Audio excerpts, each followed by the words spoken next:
Hey hi guys, this is Zaman. நம்ம லைஃப்ல ஒரு 25 to 30 ஏஜ் வரும்போது ஒரு மிட் 30ஸ்ல நம்ம கடந்து வந்த பாதைகளை ஒரு முறை திரும்பி ரீவைண்ட் பண்ணி பார்த்தோம்னா நம்மளுக்கு பிடிச்சமான ஒரு கேரக்டர் அந்த மாதிரி ஒரு நபரை நாம சந்திச்சிருப்போம். ஆனா சந்தர்ப்ப சூழ்நிலைகளால அவங்களோட நம்ம லைஃப் லாங் டிராவல் பண்ணியிருக்க முடியாது. அந்த நபர் நாம ஸ்கூல் லைஃப்ல சந்திச்சவங்களா இருக்கலாம், இல்ல நம்மளோட college life or working life or நம்மளோட நெய்பர்ஸ் பக்கத்து வீட்டுக்காரங்கள யாராவது கூட இருக்கலாம். ஸோ அந்த மாதிரி மிட் 20ஸ்ல இருக்கிற ஒருத்தர் அவர் கடந்து வந்த பாதையில இவங்களையே நம்மளோட லைஃப்ல ரொம்ப சீக்கிரமா மிஸ் பண்ணிட்டோம். இன்னும் கொஞ்ச நாட்கள் அவங்களோட பழகி இருந்தா நம்ம வாழ்க்கை அழகா இருந்திருக்கும். ஆனா எதனால நம்ம அவங்கள மிஸ் பண்ணோம் அப்படின்ட்டு நினைச்சு பார்க்கும்போது அவருக்கு ஒரு செய்தி தெரிய வருது. அந்த விஷயம் இனி வாழ போற நாட்கள்ல அவர் என்ன பண்ணணும்ன்ற விஷயத்தையே டிசைட் பண்ணுது. அது என்ன விஷயம்ன்றது ரொம்ப அழகா சொன்ன ஒரு கதையை தான் நாம இந்த வீடியோல பார்க்க போறோம்.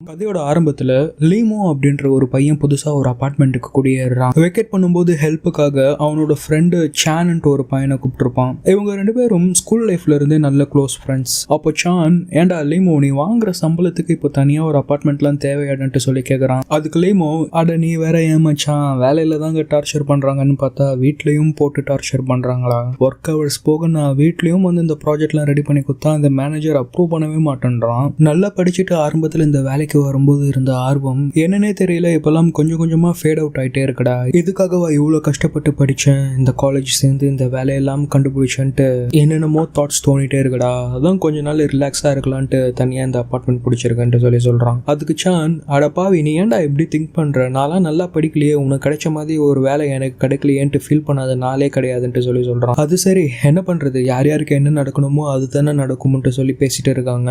அந்த சமயத்துல லீமோ ஒரு பழைய டேப் ரெக்கார்டர் கேசட் பாக்குறான். அதுல ஷோயூன்ட்டு பேர் போட்டிருக்கு. அதை பார்த்துட்டு லீமோ, இந்த கேசட்டை நான் ஏற்கனவே அவளுக்கு கொடுத்துட்டேனே, ஏன் என்னோட பாக்ஸ்ல இருக்குன்னு கேக்குறான். அதை பாக்குற ஷான், அடப்பாவிடே இன்னும் அதை நீ கேட்கலையா, அவ ஏதோ முக்கியமான விஷயம் காலேஜ் என்ட்ரன்ஸ் எக்ஸாம்க்கு முன்னாடி உன் கையில கொடுக்க சொல்லி சொன்னான். நீ தான் அந்த டைம்ல ரொம்ப படிப்பாளி மாதிரி படிச்சுட்டே இருந்த, அதான் நான் ஆன்டி கையில கொடுத்து உன் கையில கொடுக்க சொன்னேன், ஆன்டி உன் கையில தரலையான்ட்டு கேட்கறான். இதையெல்லாம் கேட்கிற லீமோ உடனே எழுந்து அவங்களோட பாட்டி வீட்டுக்கு ஓடுறான். ஏன்னா அவங்க வீட்டுல தான் இந்த கேசட் போட்டு கேட்கறதுக்கான டேப் ரெக்கார்டர் இருக்கு. அப்படியே ஓடி வந்துட்டு இருக்க சமயத்துல அவனோட பழைய மெமரிஸ் எல்லாம் நினைச்சு பாக்குறான். யார் இந்த ஷோயூ, ஷான், லீமோ, இவங்க மூணு பேருமே சின்ன வயசுல இருந்தே ரொம்ப க்ளோஸ் ஃப்ரெண்ட்ஸ். அதுல ஷோயூ நல்லா படிக்கிற பொண்ணு அண்ட் இவங்க ரெண்டு பேருமே சுமாரா படிக்கிற பசங்க தான். தினமும் ஸ்கூல் முடிஞ்சிட்ட பிறகு இவங்க மூணு பேரும் லீமோவோட பாட்டி வீட்டுக்கு ஓடி வருவாங்க. ஏன்னா அவங்க தான் டேப் ரெக்கார்டர் வச்சிருப்பாங்க. ஏர்லி 90ஸ்ல எல்லாம் மொபைல் எல்லாம் கிடையாது. மக்கள் எல்லாம் பிடிச்ச பாட்டு கேட்கணும்னா இந்த டேப் ரெக்கார்டர்ல தான் போட்டு கேட்க முடியும். அப்போலாம் மக்கள் நாம இப்போ மொபைல் தூக்கிட்டு போயிட்டு இருக்கிற மாதிரி டேப் ரெக்கார்டரை தூக்கிட்டு எங்க போனாலும் சுத்திட்டு இருப்பாங்களாம்.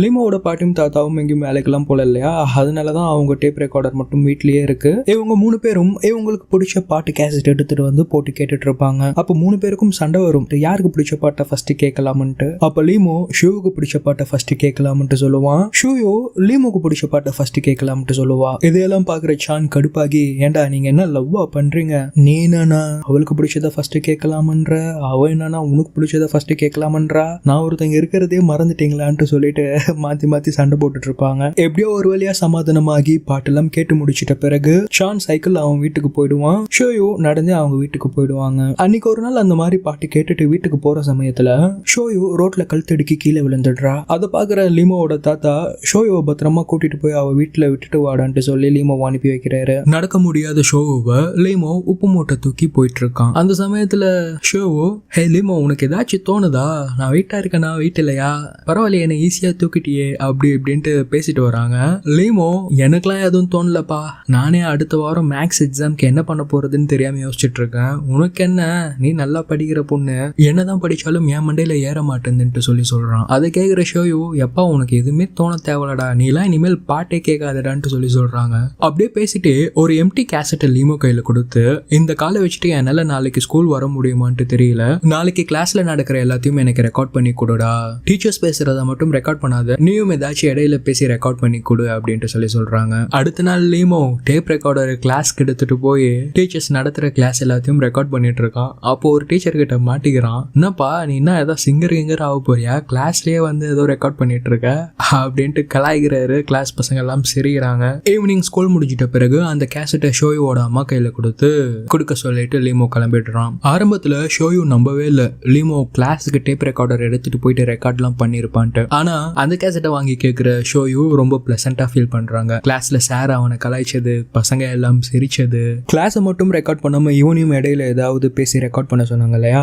ஆனா இவனுக்கு என்ன பேசுறதுன்னே தெரியல. அதனால சார் இப்போ 38 பேஜ்ல சொல்றாரு, இப்போ 40 பேஜ்ல சொல்றாருன்ட்டு வெறும் பேஜ் நம்பரா சொல்லிட்டு இருக்கான். அதை கேட்டு இவங்க சிரிச்சிட்டு இருக்காங்க. இங்க அடுத்த நாள் கால் சரியாயிட்ட பிறகு ஸ்கூலுக்கு கிளம்பி வராங்க. அப்போ கிளாஸ்ல அந்த கேசட்டை திரும்பி லீமோ கையில இவங்க கொடுத்துட்டு, ஈவினிங் நீ போயிட்டு கேளு, நானும் சில விஷயங்கள் ரெக்கார்ட் பண்ணிருக்கேன்றாங்க. நீ என்னடி ரெக்கார்ட் பண்ணிருக்க, நான் தான் கிளாஸை ரெக்கார்ட் பண்ணேன், உனக்கு என்ன இருக்கு ரெக்கார்ட் பண்றதுக்குன்ட்டு கேக்குறான். அட முந்திரி கோட்டை, நீ போய் கேளு, துருன்ட்டு இங்கே எல்லாத்தையும் கேட்டுட்டு இருக்காதுன்றாங்க. சரி இவ என்ன ரெக்கார்ட் பண்ணிருக்கான்ட்டு சாயந்தரம் வீட்டுல போயிட்டு கேட்க ஆரம்பிக்கிறாரு. அதுல ஷோயு, லீமோ எனக்கு உங்ககிட்ட நிறைய விஷயங்கள் கேட்கணும்டா, என்னால அதெல்லாம் நேர்ல கேட்க முடியல, ஒரு மாதிரி இருக்கு, சரி அதான் கேசட்ல கேட்கலாம்ட்டு கேட்கறேன்ட்டு. உனக்கு என்ன கலர் பிடிக்கும், என்ன சாப்பாடு பிடிக்கும், என்ன பிளேஸ் எல்லாம் பிடிக்கும்ட்டு நம்ம சின்ன வயசுல ஸ்லாம் புக்ல எல்லாம் எழுதி விளையாடு இருப்போம் இல்லையா, அந்த மாதிரி ரெக்கார்ட் பண்ணி அனுப்புறாங்க. அதை கேட்கிற லீமோ, எனக்கும் உனக்கு என்னென்ன விஷயங்கள்லாம் பிடிக்கணும்ட்டு கேட்க ஆசைதான், என்னன்னே தெரியல, என்னாலையும் இதெல்லாம் நேர்ல கேட்க முடியலன்னு சொல்லிட்டு இவங்க ரெண்டு பேரும் டெய்லியும் கேசட்ல ரெக்கார்ட் பண்ணி டெய்லியும் நல்லா க்ளோஸா பேசி ஒருத்தரை நல்லா அண்டர்ஸ்டாண்ட் பண்ணிக்கிறாங்க. இப்படியே நாட்கள் அழகா போயிட்டு இருக்க சமயத்துல ஒரு நாள் 12th பப்ளிக் எக்ஸாம்க்கு முன்னாடி ஷோயோ, எங்க அப்பா என்ன இன்ஜினியரிங் தான் படிக்கணும்ட்டு ரொம்ப கம்பல் பண்றாரா, என்ன இப்பத்துல இருந்து என்ட்ரன்ஸ் எக்ஸாம்க்கு படிக்க ஆரம்பிக்க சொல்லிட்டாரு. நான் எவ்வளவு சொல்லி பார்த்துட்டேன், என்னோட ஃப்ரெண்ட்ஸ் கூட ஆர்ட்ஸ் காலேஜ் தான் சேருவேன்ட்டு, பட் ஆனா அவர் அதுக்கு ஒத்துக்கிற மாதிரி தெரியல, அந்த உதவாக்கிற பசங்களோட சேர்ந்து நீனும் வேஸ்ட் ஆகிடாதுன்ட்டு சொல்லி நேற்று பெரிய சண்டை என்ன சாப்பிடும்போது அடிச்சிட்டாருன்ட்டு சொல்றாங்க. இவங்களோட சிச்சுவேஷனை புரிஞ்சுக்காம லீமோ, நாங்க உதவாக்கரையாவே இருந்துடுறோமா, நீ போய் நல்லா படிச்சு உன் அப்பா சொல்ற மாதிரி இன்ஜினியரிங் காலேஜ்ல சேர்ந்துக்கோன்ட்டு சொல்லி ஷோயை ஹர்ட் பண்ற மாதிரி பேசி அனுப்பிச்சிடுறான். அன்னைக்கு நைட்டு லீமோ வீட்லயும் சாப்பிடும்போது ஒரே சண்டை. என்னப்பா 12th எக்ஸாம் வரப்போது, என்ன காலேஜ்ல சேர்றதெல்லாம் முடிவு பண்ணிட்டியான்ட்டு கேக்குறாங்க. அந்த காலத்துல பசங்களை இன்ஜினியரிங் படிக்க வைக்கிறது தான் ஒரு பெருமைன்ட்டு நினைச்சிட்டு இருக்காங்க. ஆனா லீமோ சுமாரா படிக்கிற பையன் தான், அவனால அதெல்லாம் படிக்க முடியுமான்ட்டு எனக்கே டவுட்டா இருக்குன்ட்டு அவங்க அப்பா அவனை ஏதாவது ஆர்ட்ஸ் காலேஜ்ல சேர்த்து விட்டுறலாம்னு சொல்றாரு. அப்போ லீமோ செம கோவமா எழுந்து, அன்னைக்கு கிளாஸ்ல ஷோயு சொன்னதையும் யோசிச்சு, அவனால மட்டும்தான் முடியுமா, என்னாலையும் படிக்க முடியும், நானும் இன்ஜினியரிங் தான் சேர போறேன்னு சொல்லிட்டு அன்னிலிருந்து என்ட்ரன்ஸ் எக்ஸாமுக்கு பயங்கரமா படிக்க ஆரம்பிக்கிறான். அதை கேட்கிற லீமோட அப்பா, சரி நீ இவ்வளவு கான்பிடென்ட்டா இருந்தீங்கன்னா சரிதான், நானும் டிரான்ஸ்பர் கேட்டுறேன், நம்ம சிட்டில காலேஜ் பக்கத்திலேயே ஏதாவது ஒரு வீடை பார்த்துட்டு போயிடலாம்னு சொல்றாரு. அன்னையில இருந்து ரொம்ப வைராக்கியமா படிக்க ஆரம்பிக்கிற லீமோ ஷோயு கிட்ட டேப் ரெக்கார்டர்ல பேசுறதை ஸ்டாப் பண்றான். அன்னைக்கு அந்த கேசட்ல எதுவுமே ரெக்கார்ட் பண்ணாம எடுத்துட்டு போய் அடுத்த நாள் ஷோயு கிட்ட, இனிமேல் நம்ம ரெக்கார்ட்லாம் பண்ண தேவையில்ல, இந்த அவங்க கேசட்னு சொல்லி அவங்க கையில அந்த கேசட்டை கொடுத்துட்றான். கேசட்டை வாங்குற ஷோவுக்கு என்ன பண்றதுன்னே தெரியல, என்ன சொல்றதுன்னு புரியாம சைலண்டா நின்னுட்டு இருக்காங்க. லீமோ அவங்கள வாண்டடா ஹர்ட் பண்ற மாதிரி அவாய்ட் பண்ணிட்டு திரும்பி நடந்து போறான். அப்போ ஷோயோ, லீமோ ஒரே ஒரு விஷயத்துக்கு மட்டும் பதில் சொல்லிட்டு போ, எந்த காலேஜ்ல சேர்றதா முடிவு பண்ணிருக்கேன்ட்டு கேக்குறாங்க. நான் எந்த காலேஜ்ல சேர்ந்தா உனக்கு என்னமா, இங்கதான் ஏதாவது லோக்கல் காலேஜ்ல சேர போறேன்ட்டு சொல்லிடுறான். ஷோயோ அழுதுட்டே திரும்பி வீட்டுக்கு போயிடுறாங்க. லீமோவும் ஷானும் வீட்டுக்கு போயிட்டு இருக்க சமயத்துல ஷான் லீமோவை பயங்கரமா திட்டுறான். ஏன்டா ஸ்கூல் கடைசி நாள் அதுவுமா அவளை ஏன்டா அழ வச்ச, நீயும் இன்ஜினியரிங் காலேஜுக்கு தான் என்ட்ரன்ஸ்க்கு ரெடி ஆயிட்டு இருக்குன்ட்டு அவகிட்ட சொன்னா என்னன்ட்டு கேக்குறான். இங்க பாரு ஷான், நீ என்னோட ஃப்ரெண்டா இருக்கணும்னு நினைச்சினா இதை பத்தி அவகிட்ட சொல்லாத, அவனால மட்டும் தான் படிக்க முடியுமா, என்னாலையும் முடியும்டா, நான் என்ட்ரன்ஸ்ல பாஸ் பண்ணிட்ட பிறகு அவ கையில சொல்லிக்கிறேன்ட்டு சொல்றான். அன்னைக்கு நைட்டு தான் என்ட்ரன்ஸ் எக்ஸாம்க்கு முன்னாடி ஷோயு ஏதோ கேசட்ல ரெக்கார்ட் பண்ணி ஷான் கையில கொடுத்து லீமோ கிட்ட கொடுக்க சொல்லியிருக்காங்க. ஷான் அந்த கேசட் அவங்க அம்மா கையில கொடுத்து அவங்க கையில கொடுக்க சொல்லிட்டு கிளம்பிடுறான். அவங்க அம்மாவும் எடுத்துட்டு வந்து இவன் கையில கொடுக்குறாங்க. பட் ஆனா இவன் அதை வாங்காம, நான் படிச்சுட்டு இருக்கேன், என்ன டிஸ்டர்ப் பண்ணாதீங்க, அந்த பாக்ஸ்ல போட்டுட்டு போங்கன்ட்டு சொல்லிடுறான். அன்னைக்கு லீமோவோட அம்மா அந்த பாக்ஸ்ல வச்ச கேசட்டை தான் இப்போ பிரசன்ட்ல லீமோ கேட்கணும்ட்டு டேப் ரெக்கார்டருக்காக அவங்க பாட்டி வீட்டுக்கு ஓடிட்டு இருக்கான். அப்படி கட் பண்ணா இங்க பிரசன்ட்ல பாட்டி வீட்டுக்கு வந்துடுறான். வந்துட்ட பிறகு அவங்க கிட்ட அந்த டேப் ரெக்கார்டரை கேட்கறான். அவங்க பாட்டி, ஏன்பா இந்நேரத்துல என்ன பாட்டு கேட்கறதுக்காக இவ்வளவு வேகமா ஓடி வந்திருக்குன்ட்டு கேட்கறாங்க. பாட்டுல பாட்டி ஒரு முக்கியமான விஷயம் கேட்கணும் கொடுங்கன்ட்டு சொல்லி டேப் ரெக்கார்டரை வாங்கிட்டு அவன் வீட்டுக்கு கிளம்புறான். அப்ப இவனோட அபார்ட்மெண்ட்டுக்கு வந்துட்டு இருக்க சமயத்துல அன்னைக்கு என்ட்ரன்ஸ் எக்ஸாம் நாளுக்கு முன்னாடி நடந்த விஷயங்கள் எல்லாம் யோசிச்சு பாக்குறான். அன்னைக்கு நைட் அவங்க அம்மா ஷோயு ரெக்கார்ட் பண்ணி தந்த கேசட்டை பாக்ஸ்ல போட்டு போனது கொஞ்சம் கூட ஞாபகம் இல்லாம என்ட்ரன்ஸ் எக்ஸாமுக்கு நல்லா படிச்சு எக்ஸாம் கிளியரும் பண்ணிட்டான். காலேஜ்ல இருந்து இன்வைட் லெட்டர் வந்திருக்கு. வீட்டுல கூட அந்த லெட்டரை காட்டாம ஷோயு கிட்ட தான் ஃபர்ஸ்ட் காட்டணும்ட்டு ஷோயு வீட்டுக்கு ஓடி போயிட்டு இருக்கான். அப்போ அவங்க வீட்டுல அன்னைக்குன்னு பார்த்து யாருமே இல்ல. எவ்வளவு நேரம் கதவை தட்டியும் யாரும் வெளியே வராதனால பக்கத்து வீட்டுல இருந்து ஒருத்தவங்க வந்து, என்னப்பா ரொம்ப நேரமா இங்கே இருக்கன்ட்டு கேக்குறாங்க. இல்ல ஆண்டி, ஷோ இல்லையா, யாருமே வரமாட்டேன்றாங்கன்ட்டு கேட்கும்போது, அதை ஏன்பா கேக்குற, நேத்து ஒரே சண்டை அவங்க வீட்டுல, அந்த பொண்ணு ஏதோ பரீட்சையில ஃபெயில் ஆயிட்டாலாம், அதுக்கு போய் அவங்க அப்பன் குடிச்சிட்டு வந்து அவளை வெளியே இழுத்து போட்டு பயங்கரமா அடிச்சிட்டு இருந்தான். தலையில ரத்தத்தோட அவங்க அம்மா ஹாஸ்பிட்டலுக்கு கூப்பிட்டு போய் அட்மிட் பண்ணாங்க. என்ன ஆச்சுன்னே தெரியல, இன்னும் வரலன்ட்டு சொல்றாங்க. அதை கேக்குற லீமோக்கு எப்படி ரியாக்ட் பண்றதுன்னே தெரியல. அந்த இன்வைட் லெட்டரை கீழே போட்டுறான். மனசு உடைஞ்சு போற லீமோ பொறுமையா அவங்க வீட்டுக்கு நடந்து வந்துட்டு இருக்கான். அந்த சமயத்துல அன்னைக்கே அவங்க வீட காலேஜ் பக்கத்துல வெக்கேட் பண்ண ஆரம்பிக்கிறாங்க. ஏன்னா அவங்க அப்பா டிரான்ஸ்பர் வாங்கிட்டாரு, அடுத்த நாள்ல இருந்து வேலைக்கு போகணும்ட்டு அன்னைக்கே அவசரமா வீட காலி பண்ணிட்டு கிளம்புறாங்க. எதிர்பார்க்காத விஷயங்கள் என்னென்னமோ நடந்துடுச்சு.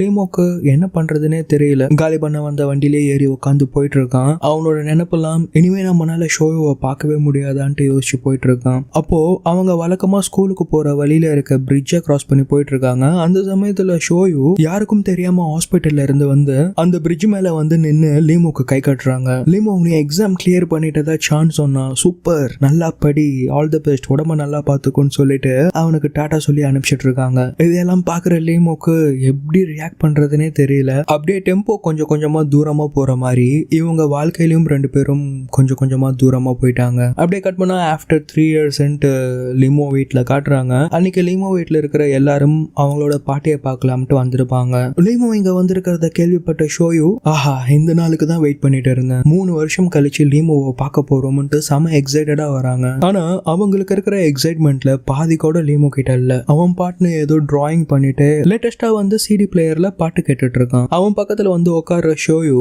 பேசலாமா வேணாமான்ட்டு தயங்கி ரொம்ப நேரமா பக்கத்துலயே உட்காந்துட்டு இருக்காங்க. அப்போ அந்த சிடி பிளேயரை எடுத்து பார்த்து, பாரு, இது சுத்தமா வெயிட்டே இல்ல, இப்போல்லாம் யாரும் டேப் ரெக்கார்டரை யூஸ் பண்றதே இல்ல லீமோன்ட்டு சொல்லி கேக்குறாங்க. லீமோ ரொம்ப கேஷுவலா, ஆமா நானும் கடைசியா நம்ம ஸ்கூல்ல பேசும்போது ரெக்கார்ட் பண்ணது, அதுல இருந்து இப்ப வரைக்கும் டேப் ரெக்கார்டர் எல்லாம் பார்க்கவே இல்லைன்ட்டு சொல்றான். இதெல்லாம் கேக்குற ஷோயுக்கு, அப்போ நம்ம கேசட்டை வேணும்ட்டே தான் கேட்காம இருந்திருக்கிறான் போல, நம்மள ஸ்கூல்ல அவாய்ட் பண்ண மாதிரியே இன்னும் அவாய்ட் பண்றதுனாலதான் இங்கேயும் மூஞ்சி கொடுத்து பேச மாட்டேன்றான். ஒருவேளை லீமோக்கு நம்மள பிடிக்கல போலன்னு நினைச்சிட்டு அங்க இருந்து எழுந்து போயிடுறாங்க. ஆனா அவங்க உள்ள என்ன ஃபீல் பண்றாங்கன்னா, லீமோ கிட்ட அப்ப சண்டை போடணும்ட்டு நினைக்கிறாங்க. நான் என்னடா பண்ணேன், என் அப்பாவை மீறி என்னால எதுவுமே பண்ண முடியாது அந்த நேரத்துல என்ன, இப்ப கூட நான் என் அப்பாவுக்கு தெரியாம தான் உன்னை பார்க்க வந்திருக்கேன்ட்டு சொல்லி அழணும்ட்டு தோணுது. பட் ஆனா அதெல்லாம் எதுவும் எக்ஸ்பிரஸ் பண்ணாம லீமோ நம்ம ஸ்கூலுக்கு போகும்போது போற பிரிட்ஜில் ஒரு முறை நடந்து போலாமன்ட்டு கூப்பிட்டு போறாங்க. சரி ஓகேவா, நானும் இன்னைக்கு ஈவினிங் வாக்கிங் போல அப்படியே சும்மா போயிட்டு வரலாம்ட்டு நடந்து வராங்க. அப்போ ஷோயு, லீமோ உனக்கு ஏதாச்சும் என்கிட்ட கேட்கணும்னு தோணுச்சுன்னா கேளுன்ட்டு சொல்லி கேட்கறாங்க. லீமோ, என்ன இருக்கு, எனக்கெல்லாம் எதுவும் இல்லையே கேட்கறதுக்குன்ட்டு சொல்லிட்டான். அதை கேட்கிற ஷோயு சிரிச்சுக்கிட்டே, சரி எனக்கு ஒண்ணு கேட்கணுமா, நீ காலேஜ் என்ட்ரன்ஸ் எக்ஸாம் எனக்காக தான் கஷ்டப்பட்டு படிச்சு கிளியர் பண்ணியான்ட்டு கேட்கறாங்க. அதை கேட்கிற லீமோ, என்ன கேள்வி இது, நான் எனக்காக என் அப்பாக்காக படிச்சு கிளியர் பண்ணேன், இதெல்லாம் என்ன சில்லியா கேட்டுட்டு இருக்க, இன்ஜினியரிங் படிக்கணும்ட்டு எவ்வளவு பேர் கனவுகளோட இருக்காங்க, அந்த கனவுகளை அடைய நான் கஷ்டப்பட்டு படிச்சேன், அதுக்கான பலன் தான் எனக்கு அங்க சீட்டு கிடைச்சிச்சுன்னு சொல்றான். அதை கேட்கிற ஷோயு, ஹாப்பி ஃபார் யூ லீமோன்னு சொல்லிட்டு அங்க இருந்து ரெண்டு பேரும் கிளம்பிடுறாங்க. ஆனா பாருங்களேன், டைமும் சிச்சுவேஷனும் ஒருத்தவங்களை எப்படி மாத்துதுன்ட்டு.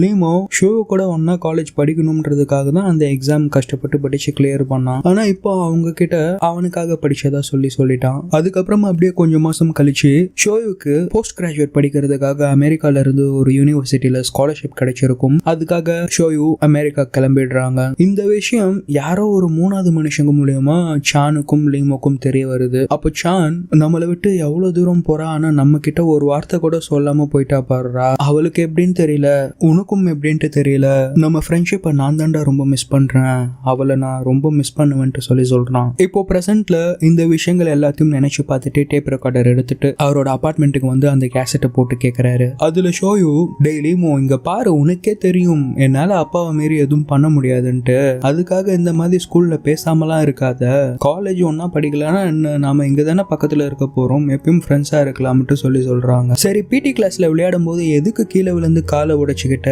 ஒழுங்கா கவனமா விளையாட தெரியாதா, இதுக்கு முன்னாடி ஏற்கனவே ஒரு முறை உனக்கு காலில் அடிபடும் போது நீ வலி தாங்க முடியாம கஷ்டப்பட்டுட்டு இருந்த, உன்னால வலி தாங்க முடியாதுடா, இனிமேல் கவனமா விளையாடுன்ட்டு சொல்லி ரெக்கார்ட் பண்ணிருக்காங்க. ஏற்கனவே இந்த மாதிரி அவங்க சொன்னதுக்கு லீமோ, ஆன்டி மாதிரி பேசிட்டு இருக்காதடி, விளையாட்டுல அதெல்லாம் சகஜம், நான் பாத்துக்கிறேன்ட்டு சொல்லியிருப்பான். நீ தானடி அடிக்கடி சொல்லுவ, தினமும் பூக்கிற பூ உச்சி வெயில்ல நடுவுல இருந்தா இருந்தாலும் கொஞ்சம் கூட ஓய்வு எடுக்காம தேனீக்களுக்கு தேன் கொடுத்துட்டு தானே இருக்கு. அந்த மாதிரி நாமளும் வழிகள்லாம் தாண்டி நாம நினைச்சதை அடையணும்னா போராடிட்டு இருக்கணும்ட்டு நீ தானே சொல்லுவேன்ட்டு சொல்றாரு. அப்ப சொன்னதை இப்போ இவங்க குரல் கேட்கும்போது இதெல்லாம் நினைச்சு பார்த்துட்டு இருக்காரு. ஃபீல் பண்ணிட்டு சரி ரெக்கார்டிங் முடிஞ்சிடுச்சு போலன்ட்டு ஆஃப் பண்ண போற சமயத்துல ஷோயு லீமோ கிட்ட இன்னொரு விஷயம் சொல்லியிருக்காங்க. அது என்னன்னா, லீமோ உனக்கு ஒண்ணு தெரியுமா, எனக்கும் இந்த பூக்களை போல இருக்கணும்ட்டு தான் ஆசை.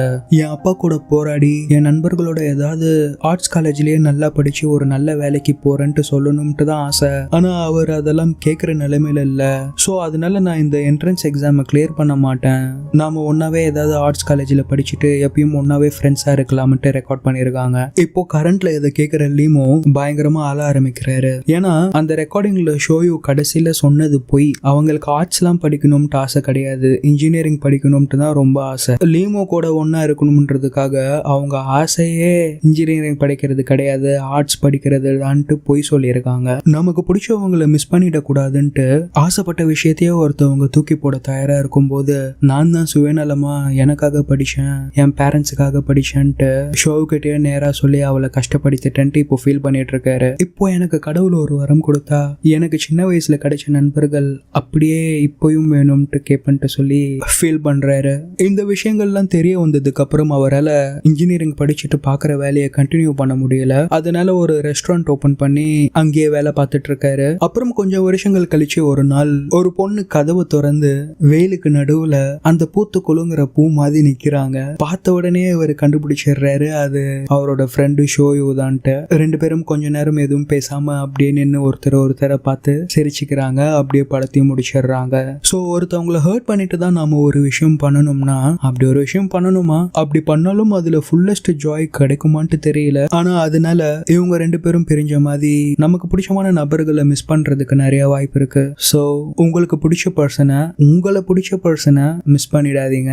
இந்த மாதிரி நிறைய கதைகள் கேட்கறதுக்கு நம்ம சேனலை சப்ஸ்கிரைப் பண்ணிக்கோங்க. கூடவே பெல் ஐக்கானையும் எனேபிள் பண்ணிக்கோங்க.